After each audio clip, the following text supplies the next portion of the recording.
Well, hi everybody. It's Joe Chaffee here on this Thursday night, the 6th of December, 2018, and we are getting ready to head into Friday and the weekend. We've been talking about this storm in the south that is going to be a bit problematic for areas south of here. I just want to say, right off the bat, with regards to where this is going here for my neck of the woods, eastern PA to southern New England and everybody in between, it's not coming here, okay? I don't understand where some of you, what bar rooms are you hanging out where they sit around spreading weather rumors about storms coming up the coast?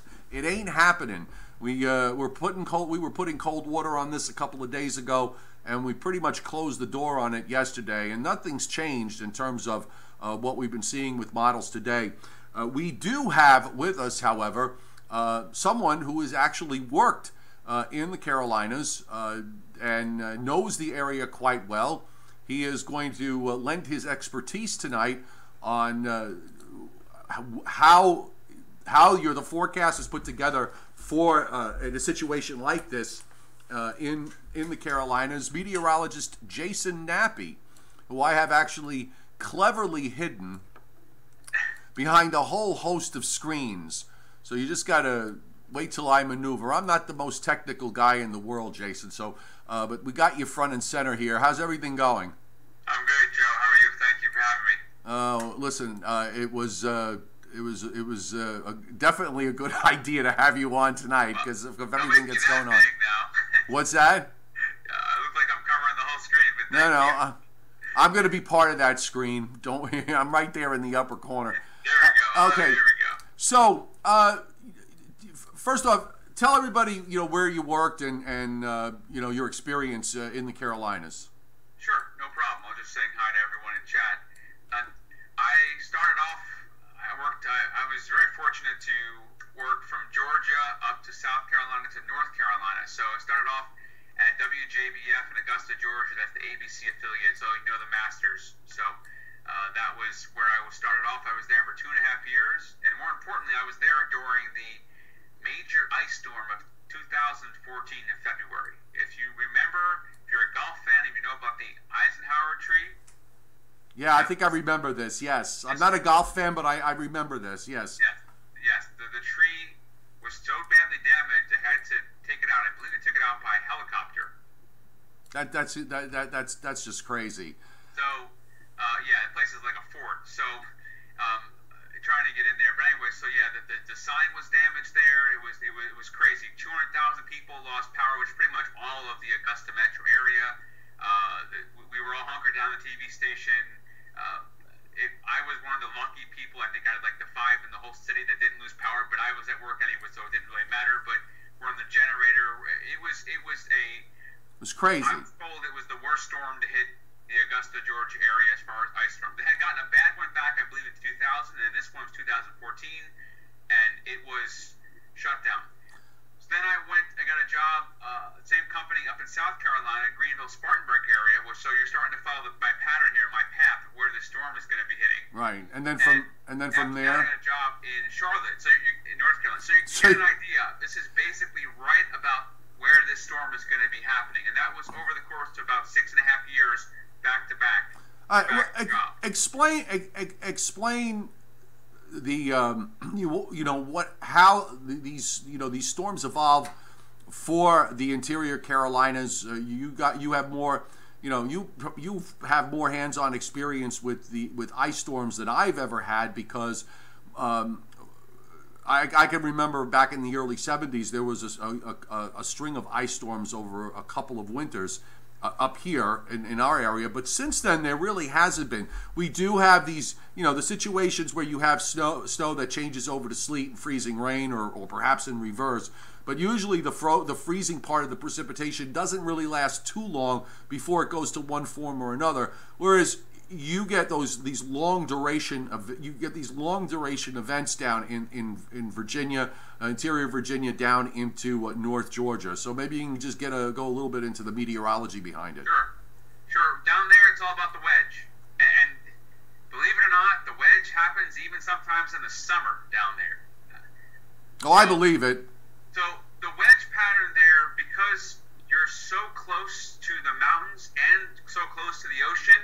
So you get the cold air to come down. If you get that high sitting right over the mid-Atlantic and that cold air funnels down on the eastern side of the Appalachian Mountains, and it just gets stuck there, Joe, and it doesn't move. The models always underdo the scouring out of the cold air at the surface. They always miss it. They always underestimate it. And that morning, I got up there on a Sunday morning, and I looked at it, and I saw the isobars, and I saw the cold air, and I said, and no one had this, and I took a major risk, which was unheard of, and I could have blown up in my face, but fortunately, it worked out, and for me. But and that cold air didn't move. I have the.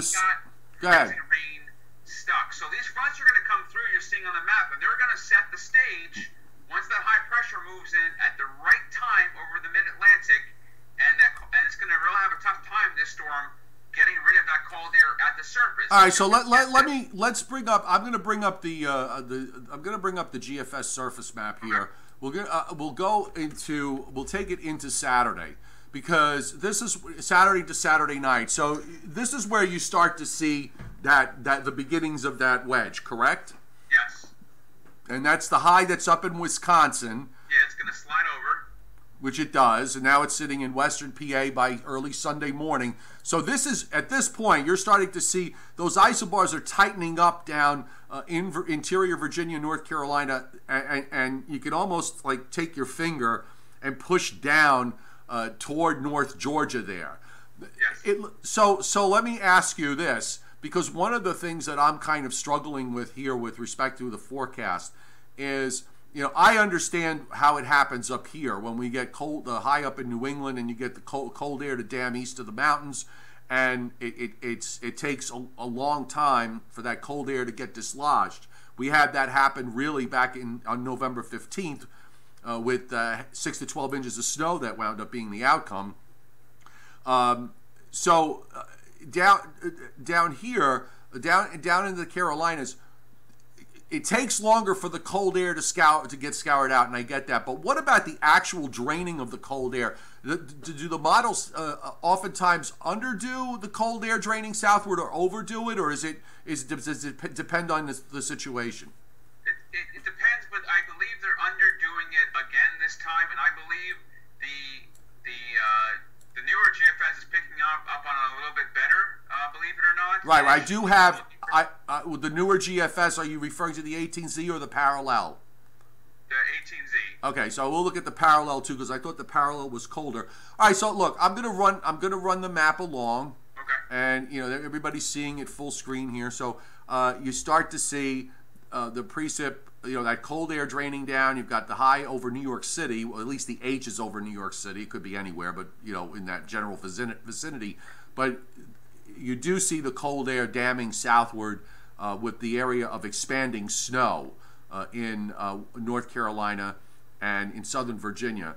My thing is, Jason, that I think where the GFS might be missing the boat is perhaps in northwestern South Carolina and northeastern Georgia, where that might be more freezing rain or sleet than anything else. 100%. That's exactly what's going to happen. I believe that there will be cold air from Atlanta down I-20 to Augusta over to Columbia, South Carolina, and there will be freezing rain to start with a changeover, most likely to sleet, and then probably back to freezing rain and a little snow on the backside. All right, hang on one second here, because I want to bring the chat up here, and hopefully everybody's hearing this well, and the audio is okay.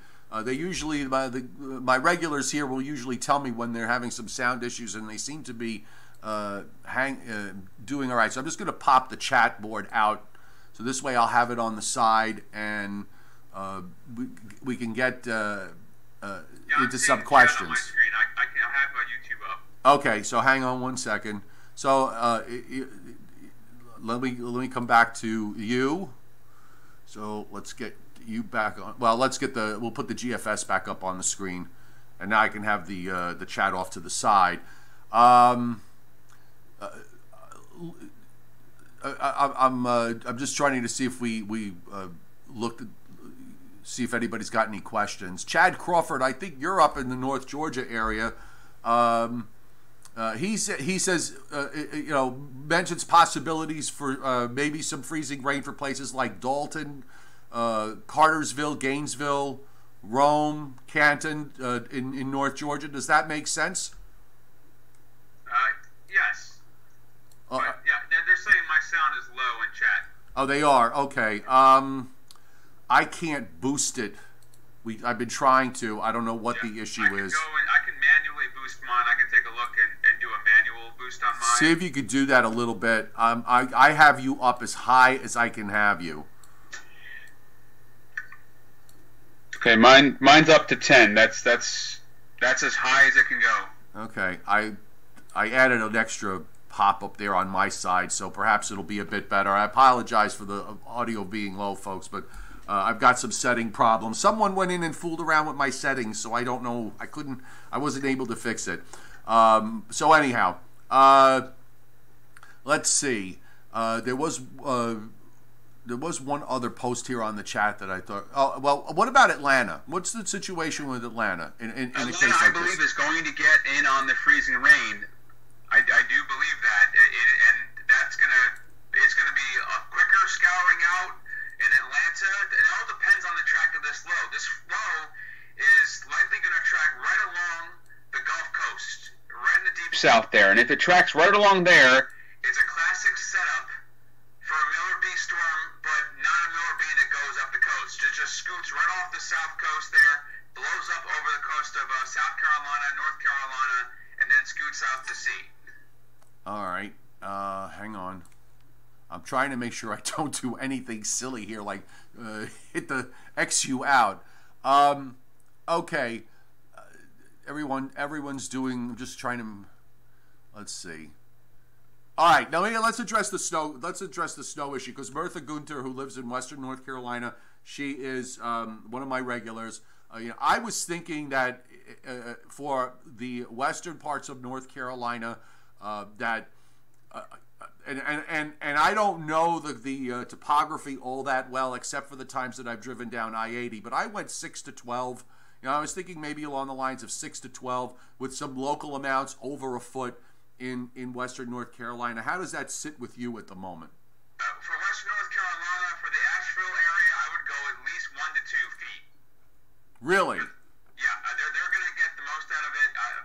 The shots that have come in from Mount Mitchell are going to be off the charts. If that stays all snow, if at 850 and 700 you don't get a warm intrusion, you don't get a warm nose of air, then it's all snow top to bottom. Your northwest side of low pressure blowing up off the coast, if they get bending, they'll get the most dendritic growth there. The snowflakes will be off the charts bonkers there. So I would say, 1 to 2 feet for the Western North Carolina mountains. They're also, Joe, you got to remember with this storm, that's going to be an upslope there for them, and that's going to increase the lift. Yeah, you don't see, the problem is you only see a handful of these. Sometimes you can go a couple of years or longer without seeing a system like that, so you don't gain a whole lot of forecasting experience. Yeah, the National Weather Service is calling it down there a once-in-a-generation storm. Really? Mm-hmm. All right, so you would, let's keep going with the guidance. All right, so the GFS that pulls this low out, you still actually have snow into Monday morning, early morning hours, before it finally just tapers off and ends.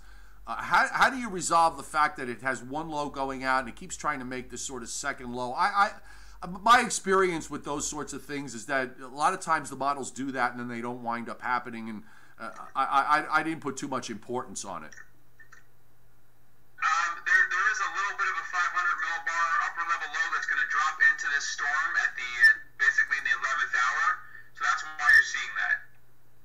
Okay, but I mean, is it going to have any kind of impact with respect to accumulations, or no? It might be too late, but for accumulation, but it could at least keep things colder longer, and there could be some snow on the backside, although down there accumulation is really tough to get any time of the year, especially early December. The ground is likely borderline frozen, if at all frozen down there. Right. All right, so let's look at the NAM. The NAM was a little bit different and from the GFS, and this is where I came into the idea of bringing that freezing rain into Northwest Georgia. Which model has a better handle on this from what you've looked at today?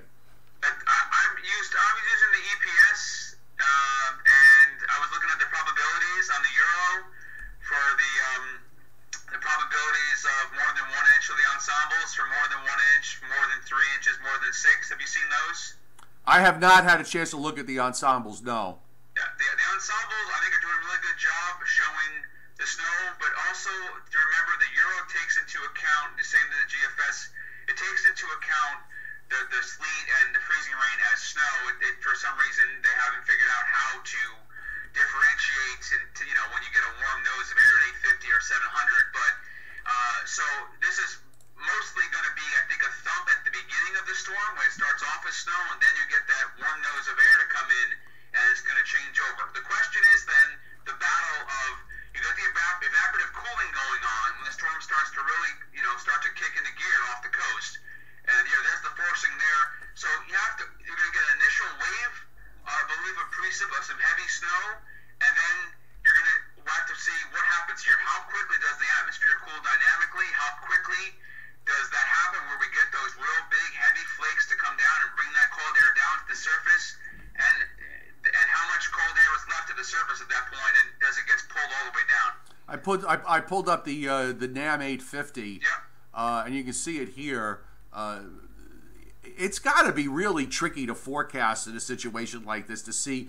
It's not like you have this solid wall of really cold, cold air sitting over you like you normally have as you go further north. You probably wouldn't even have to worry about looking at the 850 map when you're up in, up in central and northern New England 99% of the time. But here in this case, you've got some spots where it's cold or cold enough, but it's below zero, and then you've got these sort of borderline spots, and you get these holes in between. I mean, is some of that topography driven? Is just the nature of the fact that you've got the mountains and everything else? Well, you have the 85 corridor there, which runs from Atlanta up through Greenville, Spartanburg, so the upstate of South Carolina over towards Charlotte. And according to history and the way that things have gone most of the times, is that's when you start to get the elevation. So anything north of 85 is usually where you get that changeover. Okay. That's where, anytime and you draw a map for accumulation in Georgia, Carolina, it's 85 north gets it, and then south of 85, very often it is just plain rain and you get nothing. Unless it's a storm that's really strong, like I said, the stronger the storm, the more dynamic and evaporative cooling you're going to get with that storm, and the more the cold air is going to get pulled down to the surface. So that's also in play here, because I think this storm is going to start to increase and intensify off the coast. All right, so here's let's go through the Weather Service's snow forecast. I've got 4 zones up here. I haven't seen this yet, so this will be my first look at it. Okay, so they're going for. I pulled up the ones that have the actual rather than the range, so they got numbers here. So Mount Airy, they're giving 10. Wilkesboro, 12. Boone, 13. Reedsville, 10. What do we think? Yeah, Blacksburg's pretty good, but they were the first office to put out the winter storm watch today. No one else at that point had done anything, so they're usually ahead of the curve. That doesn't look that bad to me. You're showing the elevation there. That's going to be an all-snow event for the Blacksburg area there, so yeah, I think that's pretty good, although I would go a little bit more down in the I used to work there in the Greensboro, Wilkesboro area as well. I covered the northern tier of North Carolina, and I was down there when they got a good foot of snow.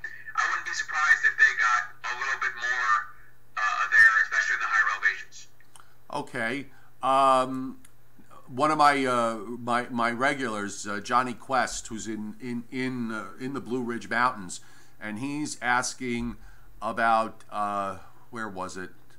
Where was his county? Was it Highland County? Yeah. Okay, so yeah, maybe you could address that for him. Yeah, I told him he's going to get a healthy amount. I don't have exact numbers yet, but the ensembles were going upwards of, easily going to get a foot there. ensembles when we're a couple of days out from a storm. Basically, if it starts to accumulate late Saturday into Sunday, then we're getting close to that window.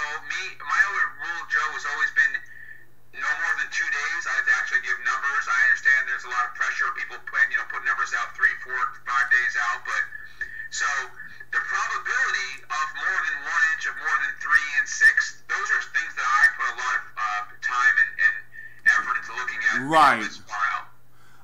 I usually, what I do is when we get inside 72, I put a very broad early call, right, and then and I usually don't wind up changing it until right before the start of the event. I find that sometimes my early calls, my first, it's your first gut instinct you go with.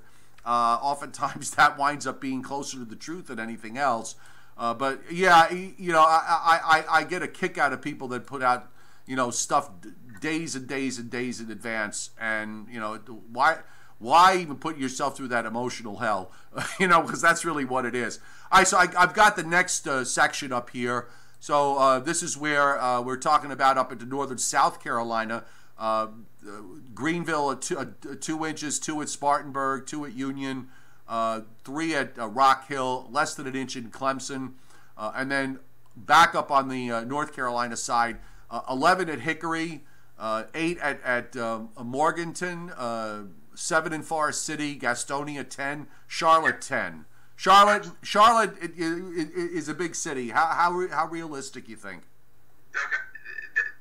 This, if you had seen the map that NWS for GSP, okay, so the office for the National Weather Service there is located in Greer, which is in between Greenville and Spartanburg. They cover also the Charlotte areas you can see there. Mm-hmm. And the map they put up there today, I think I lost some years of my life because it was showing exactly how many hours it would be until the storm ended. Right. They're banking on this being a North Carolina storm. They're not thinking. I read the discussion. They're keying in on this being a lot of sleet and not a lot of freezing rain. Okay. So Charlotte, to get 10 inches in Charlotte is basically I would say 22 market in the country now. So we're talking about a lot of people there. That would shut that city down and bring it to its knees for 10 inches of snow. Really? Yeah, but Charlotte would be a lot. But there have been, I can remember, I know that, you get long stretches where it doesn't happen. You can go years and years, but a sizable snowfall of 6 inches or more does occur from time to time. Am I wrong in this? It does, but I mean, you start to get up around, okay, any amount of snow down there, 1 inch is all it takes in North Carolina. Right. So, 10 inches, 11, 12 inches of snow is forget it. I mean, these people, you have to remember, they're not used to storms. Sometimes it won't snow there for 3, 4 years.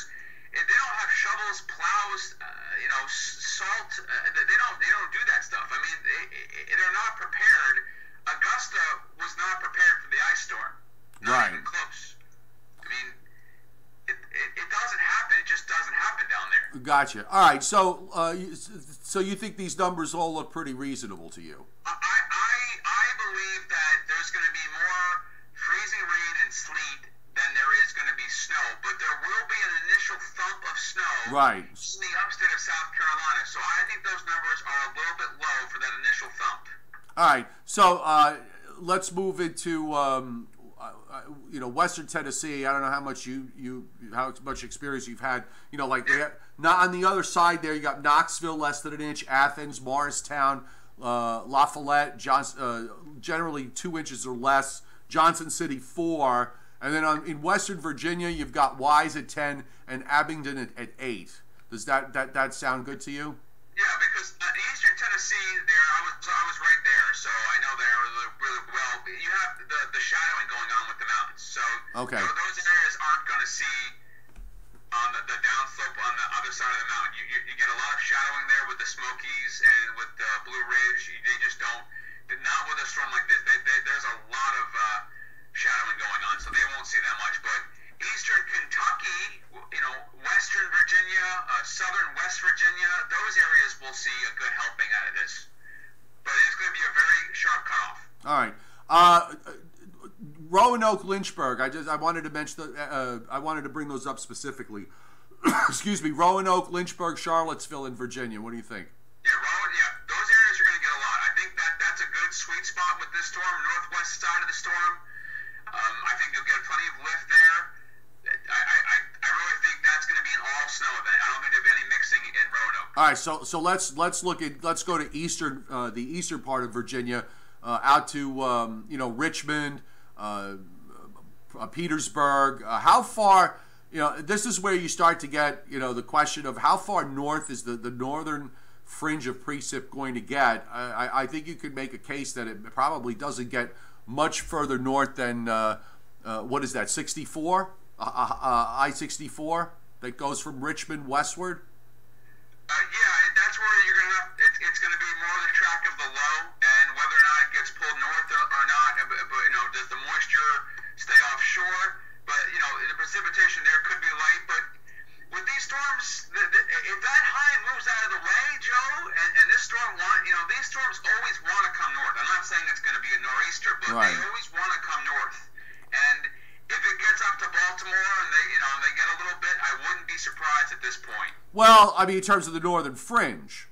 Yeah. Yeah, but the problem, the problem in all of this is the persistence. That northern jet is just not getting out of the way. It really doesn't. But I agree with you. There's usually at least a tendency where they want to go northward.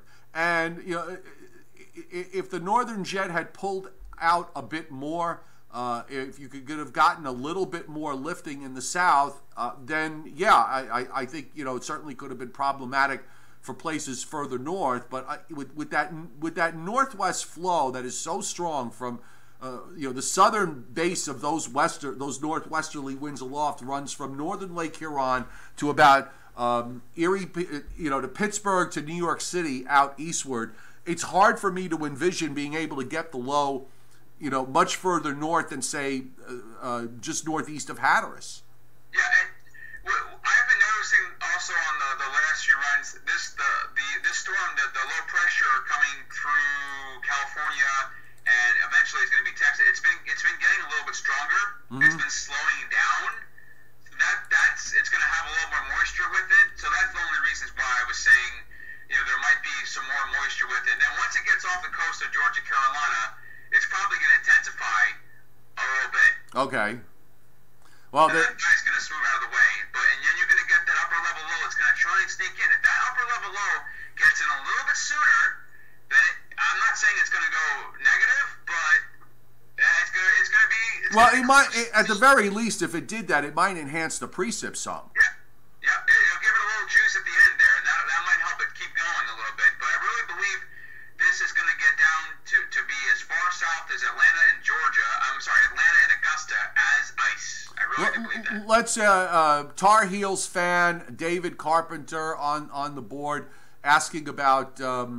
Now, let's go to eastern North Carolina. Say from Raleigh-Durham, the Weather Service, I think, had 5 for Durham and 2 for Raleigh. So what do you think about those areas to the east?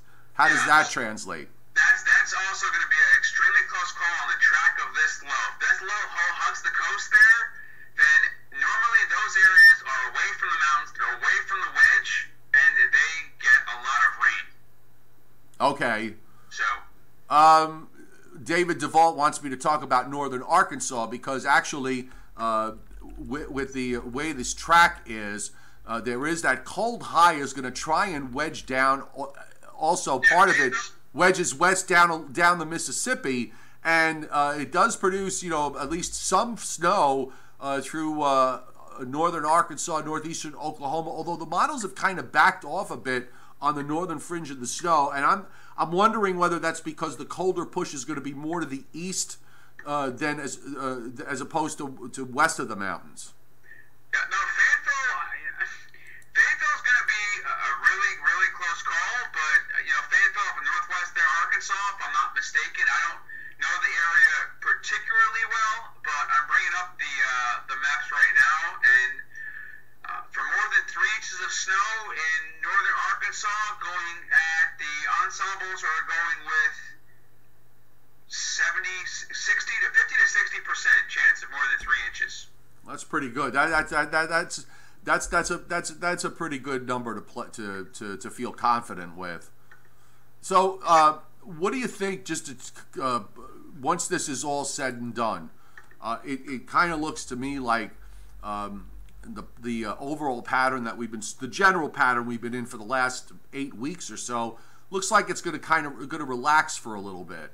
Yeah, it's going to flip. I think we're going to have a trough out west and a ridge in the east, and we're going to get some rainstorms. And if you look into next weekend, not this one, next weekend, the week after that, there are some pretty wound up storms heading for the East Coast. I think your viewers need to be on alert for this. That there's going to be some big storms coming in East Coast, and next the following weekend. So if you get into not this weekend, but the next weekend, there's going to be. If you look at the isobars, you look at the gradient, you look how tightly packed those isobars are, I wouldn't be surprised, Joe, to see some thunderstorms into the following weekend and even the weekend after that, pre-Christmas. What do you think? Well, I'm kind of have a mixed view on going forward, and I'll tell you why. It seems to me that the models. I'm gonna bring up the 500 here in a second. Let me just let's go to the GFS, and I'm gonna go to the wide view. And all right, so hang on one second here. There we go. All right, so I've got it for the middle of next week. So the whole trough in the east pulls out. I do agree that the trough is going to want to go into the west, but I wonder whether after that, and you do actually see there's a vigorous shortwave next weekend that it kind of wraps up in Northern Virginia. There, some kind of cutoff low.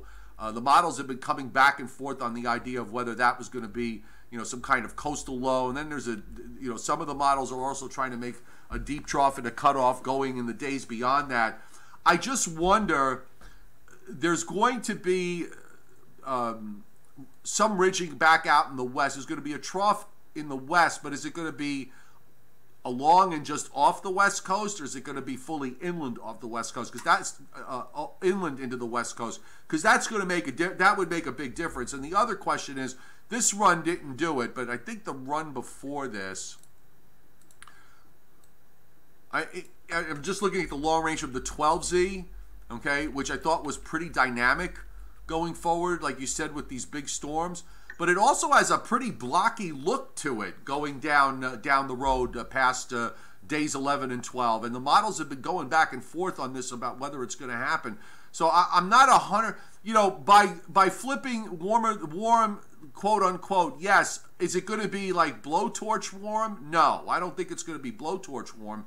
For me anyway, and I just wonder whether there's some other things that may crop up in the next 2 weeks that we may not be anticipating at the moment. I agree with you. It's going to be a roller coaster. There definitely isn't going to be this blowtorch for 2 weeks. I agree. It's going to be very up and down, very roller coaster ride, up down. But I do think that it's going to be stormy. I see that we're going to have storms. That is something I'm confident about. Whether or not there's snow or rain or whatnot, week, 2 weeks out, not really sure. But I do see that southern part of the jet being active, and that to me looks like favorable for about an average of about once a week. A good size storm. All right. Let's see. I'm just reading some of the comments here. Roy Wilson, North Carolina has salt barns and plows mounted on dump trucks all the way from the mountains to within an hour of Wilmington. So I guess they have some preparation underway. And Chad Crawford, when they say snow words, 3 days of traffic won't move and count on an hour to wait at the checkout line at the local grocery store. Is it that bad? There's no bread, there's no milk, it's all gone. It's all gone.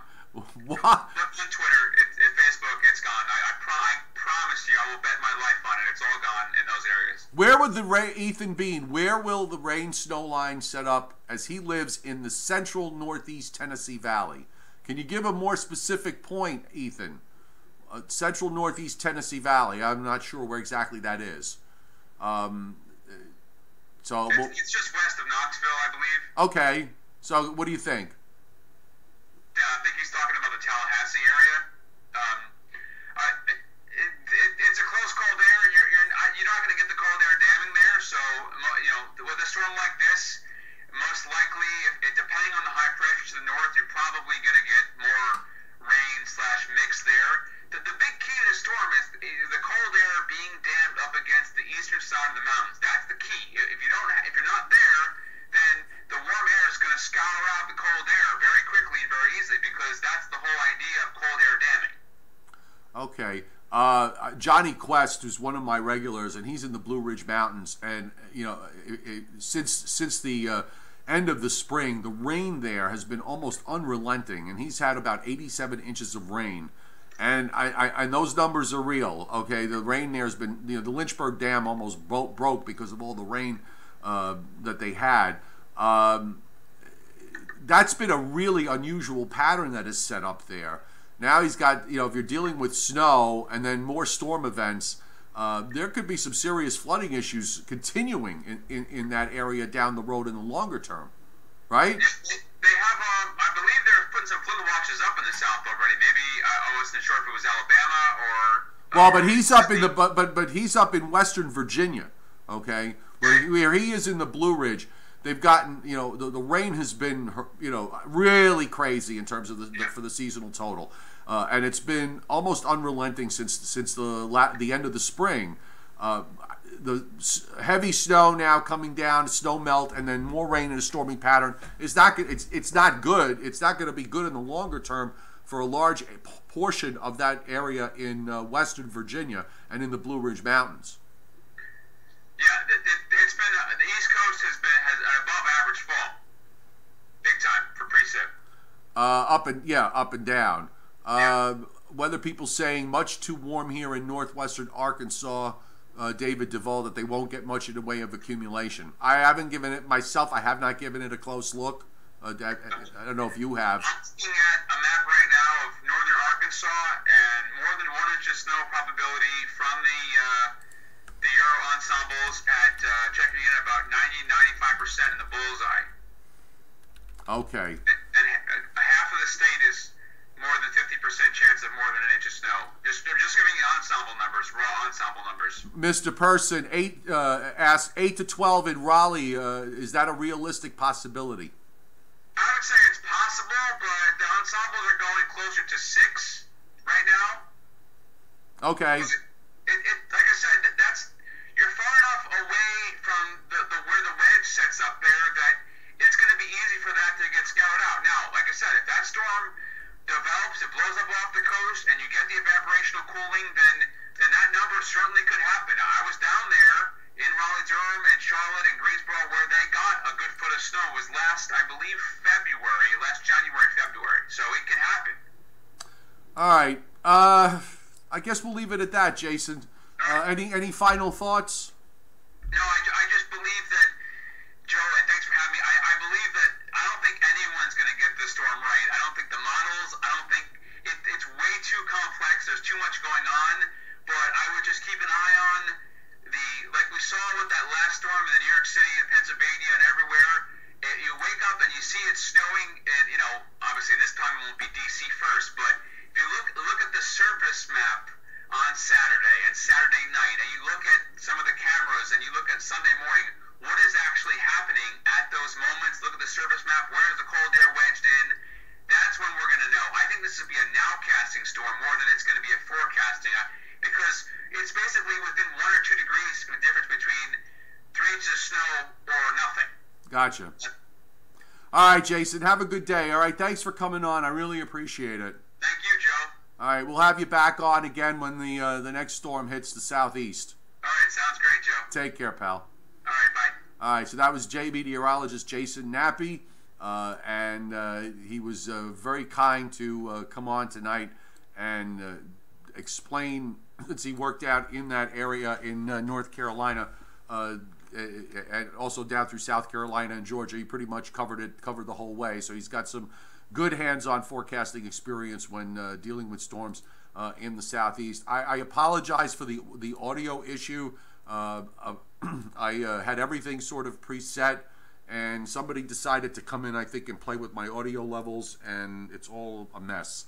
So I'll go back and listen to it on the replay and just see how loud it was or how loud it wasn't, and hopefully I can correct this for the next time. But again, I apologize for that. All right, folks, I'm gonna put an end. We'll come to an end here at this for tonight. We'll do our regular Joe and Joe live stream at the Joe and Joe Weather Show at 9:20 on Facebook. So by all means, join us there. And if not, I will upload it to YouTube at some point tonight, and it'll be in my video library. And you could either watch it overnight if you were up, or you could wait till tomorrow morning. And for tomorrow, we'll have our regular live stream at 7 o'clock Eastern time. So we'll again, I'm sorry about the audio issues, but I didn't want to just not do Jason, since he's so valuable with his knowledge bases, is so valuable for dealing with the southeast U.S. All right, folks, have a great evening. Patreon, folks, you can go on the Patreon page. There'll be some more stuff coming up later on. And you can also check out, I've got some website posts. If you want to see some of those maps, go to my website, meteorologistjoechaffee.com, and check my latest post on the long range. The very latest post, I put up all those maps for Virginia, North Carolina, South Carolina, and also into Western Tennessee, Eastern Tennessee, and for Eastern Virginia. Those are National Weather Service forecast maps. And also, for those of you who are in the New York City, Northern New Jersey, Long Island, Southern Connecticut, Hudson Valley area, you can go to Google Play and download my weather app, and it's absolutely free. Okay, so just go to Google Play and just put in Joe Chaffee and download my app. The iPhone version is not out as of yet. Have a great evening, everybody. We'll see you tomorrow.